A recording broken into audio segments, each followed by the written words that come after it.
Narendra Modi will launch the National Agriculture Market Portal to connect e-mandis in several states at a function in New Delhi in a short while from now. The National Agriculture Market will enable farmers in 8 states to sell 25 commodities online in 21 wholesale mandis and get better prices. The states include Gujarat, Rajasthan, Jharkhand, Madhya Pradesh and Uttar Pradesh. 25 commodities including onion, potato, apple, wheat, pulses, coarse grains and cotton have been identified for online trading.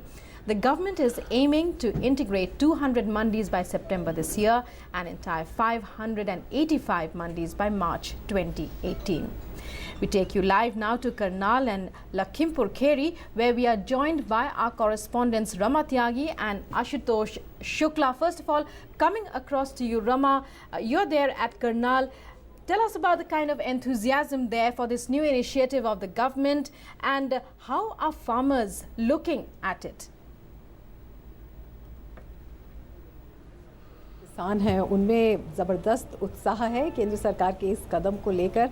अभी जो फ़िलहाल 22 मंडियों का चयन किया गया है उनमें से 2 मंडी यहाँ पर हरियाणा की हैं, एक करनाल और एक एलनाबाद, और कम से कम 20 कमोडिटीज़ हैं जो यहाँ पर इंट्रोड्यूस की जाएंगी यहाँ की मंडियों से। और किसानों को पूरी उम्मीद है कि अभी तक जो बाज़ार का यहाँ पर चलन था उसमें बिचौलिए, जिनको मिडल मैन भी कहा जाता है, वो यहाँ पर रेट सेट करते थे उनकी कमोडिटीज़ के, जिससे किसानों को तो नुकसान होता ही था क्योंकि वस्तुओं की कालाबाजारी बढ़ जाती थी। डिमांड और सप्लाई की चेन है वो कहीं ना कहीं इससे बाधित होती थी। वो अपने हिसाब से रेट तय करते थे, किसानों को उसका पूरा मूल्य नहीं मिल पाता था क्योंकि उनकी मोनोपोली होती थी मार्केट के ऊपर, तो किसान भी उसमें कुछ नहीं कर पाता था, उन्हें उसी रेट पर अपनी चीज़ देनी पड़ती थी। मिडलमैन फिर उसी चीज़ से ज़्यादा फ़ायदा उठाकर उसे ज़्यादा दामों पर उपभोक्ता को बेचता था। उपभोक्ता को भी इससे नुकसान होता था क्योंकि 2 रुपये की चीज़ अगर उसको 20 रुपये की मिल रही है तो 18 रुपये का लाभ जो है बिचौलियों को जा रहा है, तो किसान उपभोक्ता दोनों को इससे नुकसान होता था। लेकिन अब जो है ये जो सॉफ्टवेयर आएगा ई मंडी का, इसमें किसान अपनी कमोडिटीज़ का ग्रेडिंग वाइज अपलोड कर सकता है सॉफ्टवेयर, और देश में हर कोने पर बैठे व्यापारी को, कंज्यूमर को अपनी कमोडिटीज़ से अवगत करा सकता है और वो उसको फिर उसमें जो व्यापारी है ख़रीदेगा वो रेट बताएगा। किसान अपने हिसाब से व्यापारी का और रेट का चयन करेगा या कंज्यूमर का चयन करेगा कि उसे अपना उत्पाद किस मूल्य पर बेचना है। तो न केवल किसान का फ़ायदा होगा, उसे उत्पाद का उचित मूल्य मिलेगा जो उसे मिलना चाहिए, कालाबाजारी रुकेगी, प्राइस हाइकिंग रुकेगी, महंगाई रुकेगी, तो उपभोक्ता और किसान दोनों को फ़ायदा होगा। तो इसे लेकर यहाँ पर जो आम लोग हैं उनमें ज़बरदस्त उत्साह है। Rukma, Right, and well, Rama, stay with us. We go across now to our correspondent Ashutosh Shukla, who joins us from Lakhimpur Kheri. Ashutosh, how are farmers expecting to benefit from this new initiative? What are they saying about the benefits that this new initiative will bring them, and how different will the selling and marketing of the produce be from what it was earlier? बिल्कुल रुकमा, जैसा कि रमा बता रही थी कि इस नई बाजार व्यवस्था से जो ई व्यवस्था कही जा रही है, जिसका आज शाम प्रधानमंत्री उद्घाटन करेंगे, इस व्यवस्था से न केवल बिचौलियों की भूमिका खत्म होगी बल्कि जो सबसे बड़ी बात होगी वो किसानों को अपने उत्पाद का जो है वाजिब मूल्य मिल सकेगा और अधिक से अधिक मूल्य मिल सकेगा। और इसके साथ ही क्षेत्र विशेष में सिमटे हुए किसानों को एक पूरे देश भर का जो है एक बड़ा बाजार भी मिलेगा, जहाँ पर वो अपने उत्पादन को ले जा करके लोगों को बेच सकते हैं और अधिक से अधिक मुनाफा कमा सकते हैं। इस समय रुकमा, मैं लखीमपुर खीरी की जिस मंडी में खड़ा हूं वहां पर मंडी सचिव हमारे साथ हैं।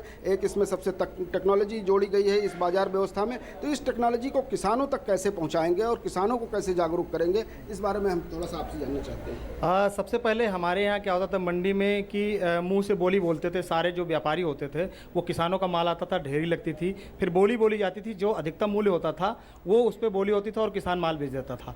अब इस व्यवस्था में ये बदलाव आया है कि वो बोली जो किसान माल लाएगा उसको कंप्यूटर पे उसका लॉट आईडी फीड होगा, उसके बाद हमारे जो व्यापारी लोग हैं उसमें बिड करेंगे और जो सर्वाधिक बोली होगी वो उसको मूल्य मिल जाएगा। इसमें मौखिक रूप से बोली नहीं होगी, कंप्यूटर बोली लगाई जाएगी और ये पहले तो प्रदेश में रहेगी, फिर देश में जाके पूरे देश का व्यापार, पूरे देश के व्यापारी एक पर्टिकुलर किसान के लाट पे प्रतिस्पर्धात्मक बोली लगा सकेंगे। बिल्कुल रुकमा, जिस तरीके से ये बता रहे हैं कि पूरी बाजार व्यवस्था जो है सेंट्रलाइज हो जाएगी और हर किसान की पहुंच में आ जाएगी। आज यहाँ पर एक किसान भी हमारे साथ हैं जिनकी गेहूं का जो है आज यहाँ पर ऑक्शन होना है, ग्रेडिंग हुई है, वो यहाँ पर सुबह से ही हैं और इंतजार कर रहे हैं कि इस नई व्यवस्था से उनको क्या लाभ मिलेगा। जी जी। इकबाल सिंह बताएं। ये हम लोगों को बड़ी उम्मीदें हैं इस ग्रेडिंग से कि हम लोगों को इसका पर्याप्त मूल्य मिल पाएगा।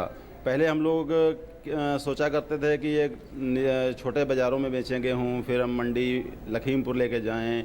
अब हम लोगों को ये पास ये ऑप्शन है कि अब हम पूरे देश में जो मंडियाँ ऑनलाइन हुई हैं, कहीं से भी व्यापारी हमको ख़रीदने के लिए, हमारी फसल उत्पाद खरीदने के लिए, और हमको अच्छा दाम मिलेगा और हम लोगों को उपज का अच्छा लाभ मिल पाएगा। बिल्कुल रुकमा, ये एक अभिनव प्रयोग है जो किसानों के हित में है, और जिस तरह से प्रधानमंत्री बार बार कहते हैं कि किसानों की आमदनी को हमें 3 गुना बढ़ा करके ले जाना है आने वाले दिनों में, निश्चित रूप से प्रधानमंत्री के द्वारा आज उद्घाटन किया जाने वाला यह ई बाजार व्यवस्था, ई बाजार राष्ट्रीय व्यवस्था किसानों की आमदनी को बढ़ाने वाला होगा और किसानों की पहुंच में देश की सारी मंडियां होंगी। जिस तरह से विभिन्नताओं से हमारा देश भरा हुआ है, अलग अलग जगहों पे अलग अलग फसलें होती हैं, लेकिन उन फसलों का मूल्य दूसरे प्रदेशों में क्या मिलेगा, यह आज का किसान हमारा घर बैठे और अपनी मंडी से जान सकेगा और अपने उत्पाद को लोगों तक पहुँचा भी सकेगा। जी रुकमा।